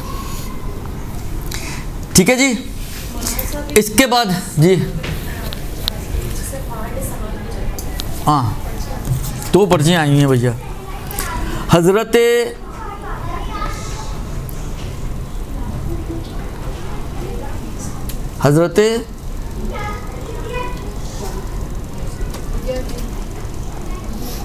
حجر بن عدی کون ہیں اور ان کا کردار؟ یہ کوئی سیرت اصحاب کے اوپر تو لیکچر نہیں ہو رہا کہ میں پوری تفصیل بتاؤں. یہ جو انہوں نے فرمایا مولا علی کے ایک صحابی ہیں اور جلیل القدر شخصیت تھی, اور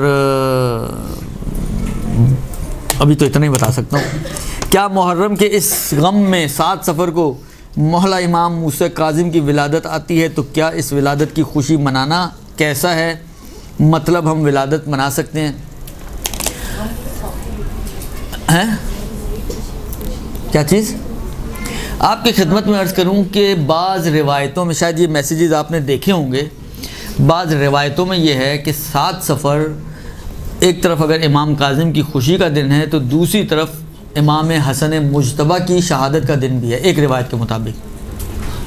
ایک تو 28 صفر ہمارے یہاں منائی جاتی ہے اور مشہور ہے, لیکن ایک روایت جو زیادہ عام طور پر عراق ایران میں رائج ہیں, بعض فقہا حتیٰ ان مراجعین کے گھروں میں بھی یہ رواج ہے کہ 7 صفر کو وہ امام حسن مجتبیٰ کی شہادت مناتے ہیں. تو جب بھی ایک دن میں خوشی اور غمی دونوں جمع ہو جائیں تو کیا منانا چاہیے؟ سید الشہداء کی اس میں امام بھی پسند نہیں کرتے, آپ غم کو منائیں. حالانکہ امام حسن کی نہ بھی ہو, اگر سید الشہداء کا غم ہو اور امام کاظم کی ولادت ہو تب بھی آپ, کیونکہ ایام غم ہیں, تو ولادت کو اس طرح سے سیلیبریٹ نہ کریں کہ آپ کہیں جی خوشی کا دن ہے آج کو. ہاں مثلا آپ ائمہ کو پڑھ کے, امام کو پڑھ کے کچھ ہدیہ کر دیں تو یہی بہتر طریقہ ہے. ایک سوال, بس آخری سوال اور آپ کی زحمت تمام.